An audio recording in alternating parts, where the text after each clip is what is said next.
Welcome to episode 167 of the Ben Briggs podcast. I am Ben Briggs. It's Tuesday, people. Tuesday, the 8th of December, 2020. I hope your weekend was all right. I hope you used that time wisely, guys and girls and whatever else you want to be. I hope you had a good weekend. 2 days into the working week, people. And getting ever closer to Christmas as well. I ain't gonna lie to you, people. I kind of like the old Christmas. The Christians did well, didn't they? Just having pretty much the best festival. It's best stuff on telly, isn't it? It is. Say what you like. You know, you might like Eid and other festivals for other religions that I don't really know. But tell you what, the old Christians nailed it with the best TV over there. I don't know whether they looked at the scheduling. I don't know what the telly's like at Hanukkah or anything like that. But the Christians have got the best fucking telly on over their religious festivals. I'm on the addiction again today, people. I'm on the caramel lattes, and Benny just can't get enough of them, baby. So I'm going to be dipping in and out of this. Sorry. There we go. That is that is Christmas in a fucking cup. That is, Christmas time. We may even go for hot chocolate. Who knows? I know this is the the wonderful world of the Ben Briggs podcast. Who knows what he's going to be drinking next? Mainly tea, I imagine. I did see something that sums up our society a little bit this week. I haven't, not that I've been out and about or anything like that. I went for a little bit of a jog the other day. That was about it. And realised how fucking unfit I was when my lungs almost fucking spontaneously combusted out of my chest. But I did see, I saw a meme that I thought, that certainly sums up the way I feel about today. Obviously, memes are a very modern thing, aren't they? They, picture thing. Hey, man, this describes exactly how I feel about this. It doesn't describe exactly how I feel about this, but there was a picture of a hipster on one of these scooters, the like of which you can actually hire around Northampton.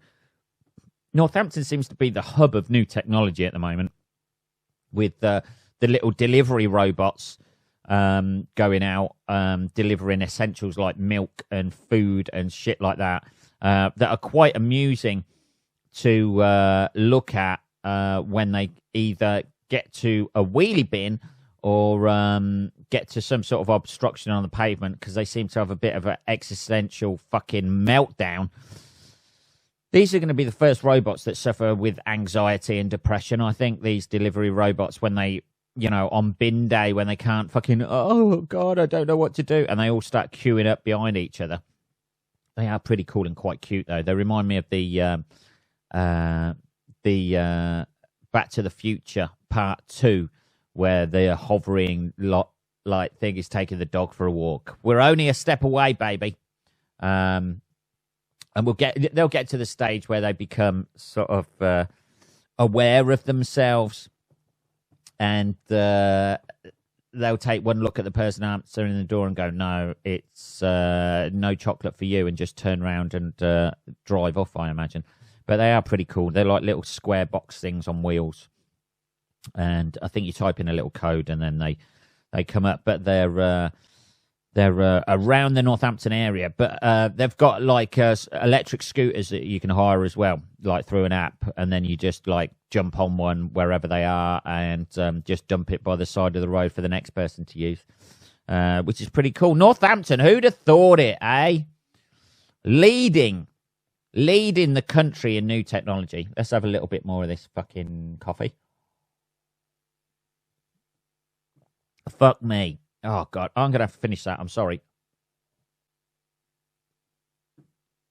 This is why I never took up crack, because I just want more and more. I've got an addictive fucking personality. Yeah, anyway.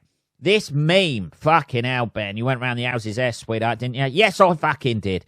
This meme is it's got a hipster on a scooter with a little man bag, and he's got beard and shit like that, and he's looking all fucking, you know, trying to look cool and that sort of thing. And then the other picture below it is a picture of James Dean smoking on a fucking motorbike, and the caption was, where did it all go wrong? And I was, you know, I imagine when he hurtled into a fucking lamppost in his Porsche, but yeah, it kind of sums up, you know, like from the, you know, it was just a nice visual image of where we are in society today, where people are going around on electric scooters and not fucking motorbikes. I imagine because it's a lot safer and people don't want to die. Yeah, isn't it? A lot more, not as exciting as being on a motorbike, but you still get to your destination alive with your little man bag and your little hipster beard. Yeah, perfectly manicured. Is that what you want to? Is that the person you want to be, people, these days? Is it? Or do you want to be James Dean? Dying young. I'm too old to die young now anyway, I think. Talking about people dying young, it is National John Lennon was shot in the head outside of his apartment day. 40 years ago today. In homage to this, people, if you ever watch the video of this podcast on YouTube, in homage to this, I am wearing a New York City T-shirt as worn by John Lennon once, not on the day that half of his head was blown off and his glasses, but yeah, I am wearing that. 40 years ago today, 1980, he was shot, obviously, by Mark Chapman, who is a fucking mentalist and who will never, ever be released because John Lennon's too famous and somebody's bound to fucking kill him. But yeah, just that's all the, you know, it's always the fucking talented fucking people like that, or the people trying to make a difference, or you know, who get fucking wiped out, isn't it, by some fucking nobody. Just weird, obsessed fucking fan. I always find that a bit of a shame. But, you know, I mean, admittedly, you know, he is, like, in my opinion, for whatever that's worth, people, in my opinion, he was the greatest songwriter of the 20th century and probably of all time. Particularly after he left the Beatles as well. I think, you know, I couldn't imagine John Lennon doing like a Paul McCartney and doing, you know, lame-ass songs and shit. Although, you know, John Lennon died possibly at his peak of songwriting, where McCartney's slowly dwindles out. That's what happens, isn't it? Everybody, like, slowly just dwindles, don't they? They have their peak, and then they hit that peak, they're there for a little bit, and then either they get shot dead outside their house, or do the frog chorus, I imagine, or whatever other Paul McCartney songs. Let's have a look at his latest song. Paul McCartney. There was one that was fucking awful. That he did. Find My Way, 2002, Long-Tailed Winterbird, McCartney. Paul McCartney, Find My Way, official video. That's going to be awful, I imagine. What was that fucking... There was some song he did. What is Paul McCartney doing? McCartney is having a busy year, even if he has spent several months cocooned in his East Sussex farm. Current projects include High in the Clouds, an animation project that has been bought by Netflix, a special reissue of Flaming Pie on a 50th anniversary limited edition release of his first solo album, McCartney. Yeah. But, yeah, it's a bit of a shame. It's always, I'd see John Lennon as a bit of a hero. I ain't going to lie to you. And I genuinely think he did his best work after leaving the Beatles. Like the greatest, one of the greatest songs ever written, Imagine, obviously, and Woman, which is a great song. If you listen to, there's an album that's been released. I forget what it was. Gimme Some Truth. And I listened to that. It's got everything on YouTube. In it, like somebody's recorded it, released it on YouTube, and it's they've done a playlist on YouTube. One of these playlists they do these days. They've done that on YouTube, and just listening to it, and it was just usually in an album you'll fucking skip tracks, but there was nothing to skip on there. Every track was fucking amazing. Let's have a look. Working Class Hero, fucking great song. Instant Karma, Power to the People, God. What's that? I Don't Want to Be a Soldier. It was just Give Me Some Truth, Sunday Bloody, Steel and Glass, Meat City. I Don't Want to Face It, Remember. Woman is the... Jesus Christ. Can you say that? Woman is the nigger of the world. Interesting. I don't know how that track could go these days. Isolation is a good song. Imagine, obviously. Give Peace a Chance. Hold On, You Are Here. Well. Oh, My Love. Oh, Yoko. Jealous Guy. And Woman. Jealous Guy's a fucking amazing tune, man. Hey, guys, we've all been there, haven't we? Hey? We've all been there. I'm Losing You. It's just fucking... It's banger after banger, as the Utes say these days. But, yeah, it's a fucking great album, that Give Me Some Truth album. And I actually bought that vinyl for somebody, with all the stuff in and that sort of thing, only because I wanted to play it myself. With all the limited edition shit you get with it and that sort of thing. But it's a fucking great album, and it just shows just how fucking great a songwriter he was and how much of a fucking waste. That's the thing, innit? That guy gets famous. I mean, he's never going to ever be released because Yoko Ono's always no, I don't want him released, and he's never going to get parole or anything like that. But fuck me. Some useless fucking weirdo obsessed with Catcher in the Rye goes and murders one of the fucking greatest songwriters ever. I mean, he may have tailed off after that. Mark Chapman may have gone into the future and gone, oh, fucking hell. He's done the Newt chorus. But as opposed to Frog chorus, by the way. I got that wrong on purpose. Just in case anybody goes, that's what you got to do these days, double check yourself. Although John Lennon would probably be pulled up these days on, what do you mean by the song Woman? What do you mean by Jealous Guy? Why are you being gender specific in the song Jealous Guy? And all that shit, innit? But yeah, but there's loads of because it's been 40 years since he died. There's a fucking shitload of documentaries come up. So I've been working my way through them, and it's really interesting getting an insight into his psyche, how he sort of changed when he met Yoko and became a little bit more chilled out, a little bit more mellow, and it's just a fucking wounder. I was only 3 years old at the time when he was killed, so I wasn't a massive fan at that point of my life. I think I was more interested in picking my own shit out of my nappy or whatever. Hey, Ben, you were still wearing nappies at 3? Probably, I don't know. I don't remember.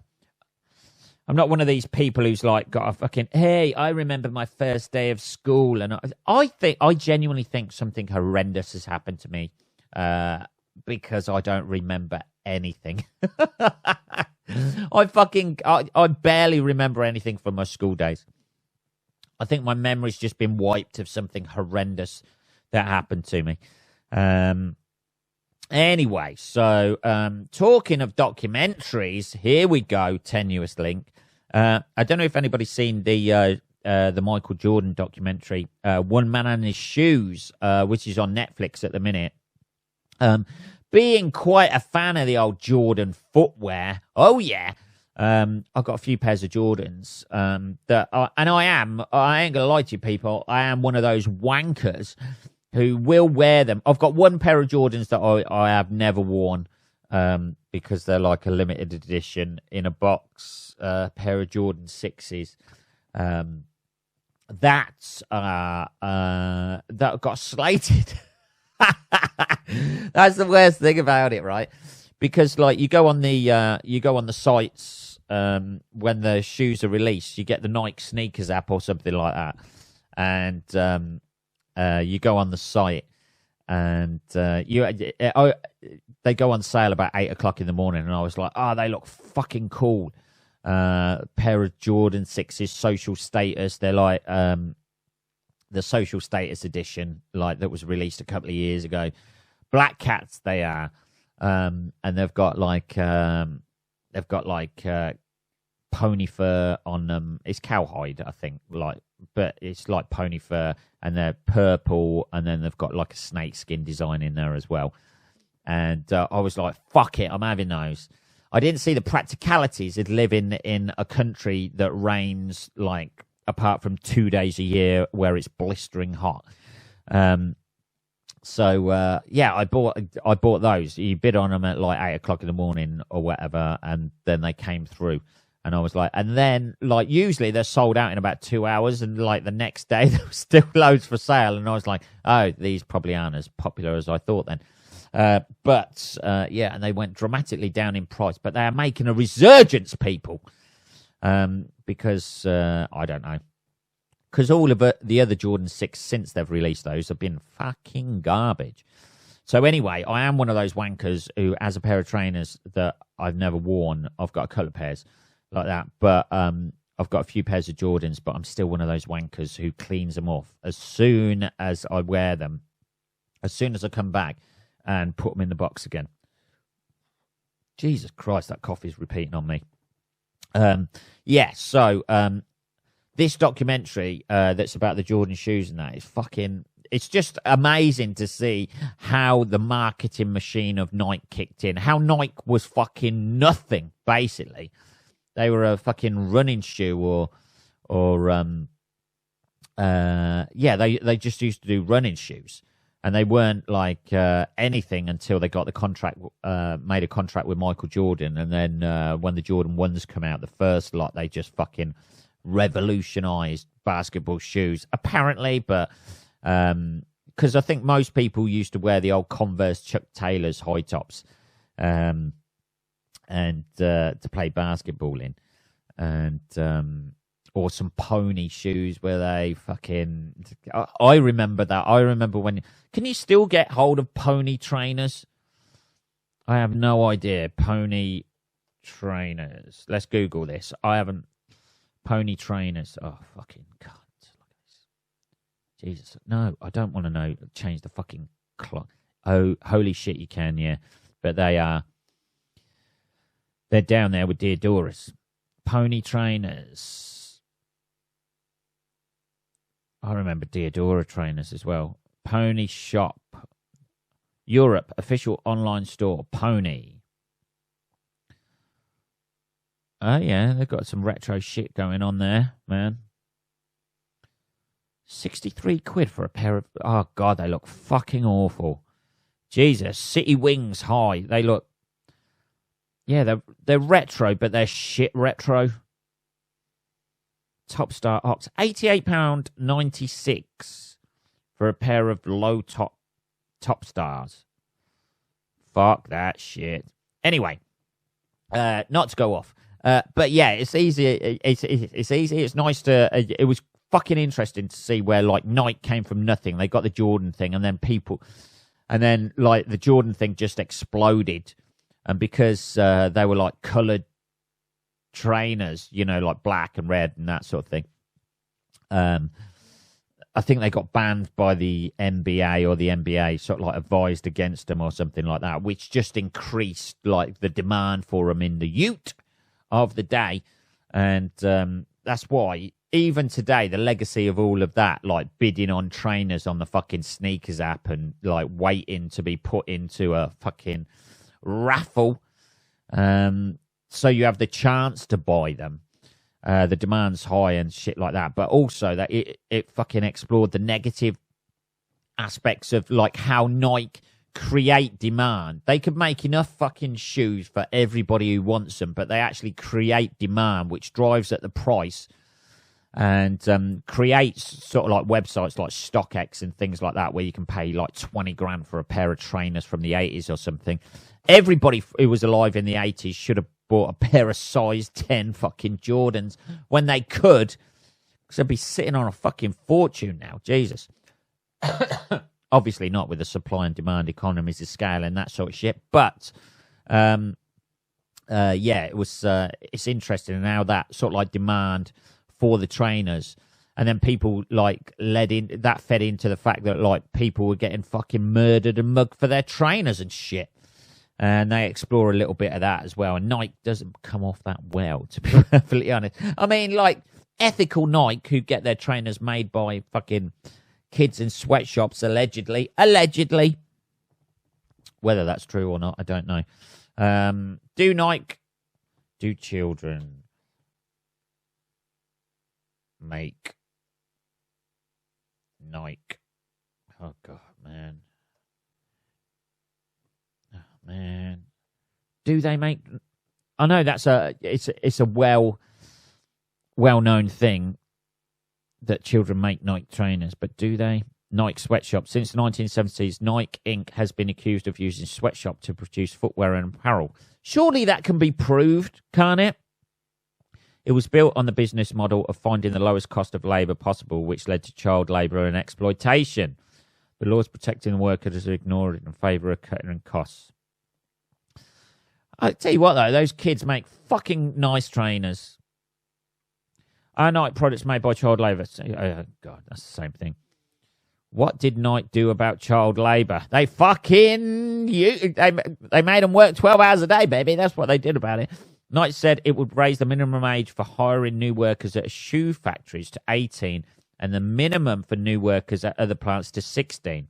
In countries where it is common for 14-year-olds to hold such jobs, it will not require the dismissal of underage workers already in place. All they're going to do then is just wait for them to get older. Hey, he's 14 now, but a couple of years' time, if he keeps grafting here, he's going to be 16 and then legal. Fuck me. Jesus. But, yeah, but the whole documentary, I urge you to watch it. If you've got any interest in either basketball or trainers or exploitation of children, then I would thoroughly recommend watching that documentary. So I spent a bit of time watching that. I'm going through another documentary stage at the minute. I'm just looking for decent documentaries. So if you have any decent documentaries to watch out there, let me fucking know. I'm trying to feed my brain, baby. That's what I'm trying to do. I'm still looking at those pony shoes. They look fucking awful. I can't believe that they're reduced. They're half price, 63 quid, and they're 125 brand new. They look fucking premium quality. Leather upper is strong, durable, and supple. Yeah, well, you could say that about anything. They look, they look like fucking flippers on your feet. Awful. Anyway, talking of other people to make a mark in society, other than Jean Lennon, This was an interesting thing. It's all about people. This is an episode about people dying. America's greatest pilot, Chuck Yeager. Here we are, catering to our American audience out there. Died aged 97. Chuck Yeager was the first person to break the sound barrier. And one of the U.S. Air Force's most decorated test pilots died Monday. He was 97. Yeager's death was announced on his official Twitter account, not by him, I imagine, in a tweet attributed to his wife. It's with profound sorrow. I mean, like, this is the...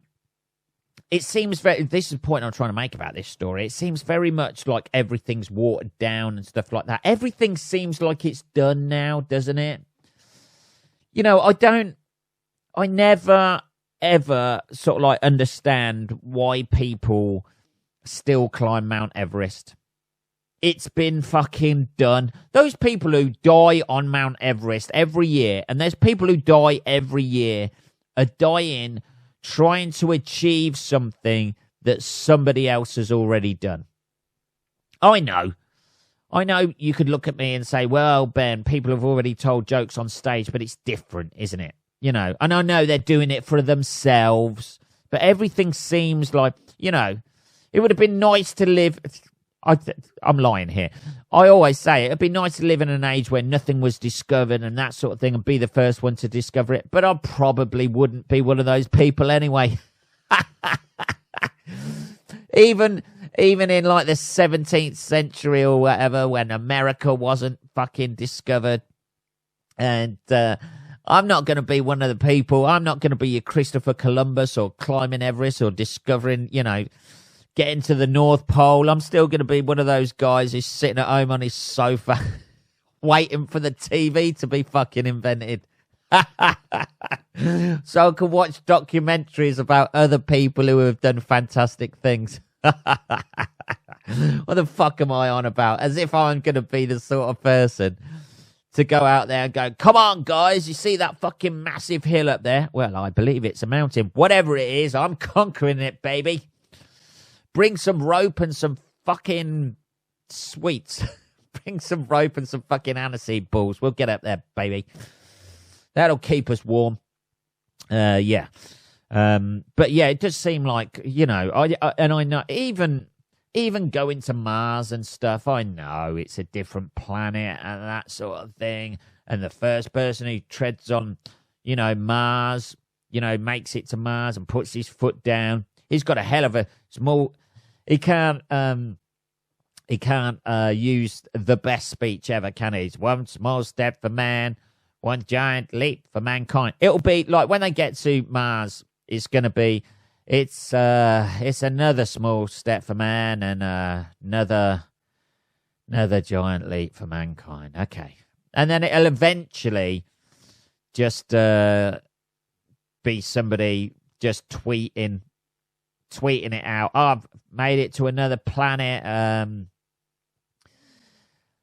people will, you know, it'll get about 3 likes or something like that on Twitter, 3 or 4 likes. You know, a couple of 100 years down the road when we've landed on all the planets in this solar system, if we can. I know we can't land them on fucking all.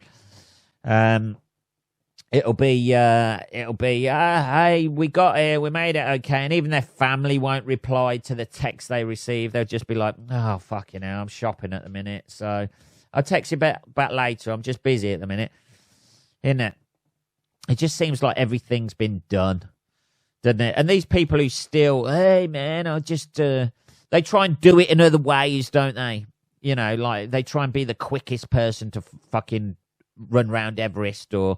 you know, run up and down Everest, or like the, you know, the first person to sail around the world with a fucking banana in their teeth. Just so they can somehow get in the record books for something, can't they? I don't know. What are we on? 29 minutes, people. So that's it. That's the point I'm trying to make, people. All your endeavors out there are futile because they have been done. They've been done by other people years ago before you were even fucking born. Your dreams were achieved before you were even fucking born. And on that note, dear. And if you do achieve your dreams and become one of the greatest songwriters who ever written, inevitably you will be shot dead outside your own home. Anyway, people, on a brighter note, have a great week. That was episode 167 of the Ben Briggs podcast. If you want to message me or get in touch at all, it is, or just send me some documentaries to listen to. That would be handy. It is just episode. It is not just episode. It is just podcast. Fucking hell, what the fuck is going on? It is just podcast at benbriggs.co.uk. I will be back on Saturday, motherfuckers. Have a good rest of your week. I will speak to you then. Take care.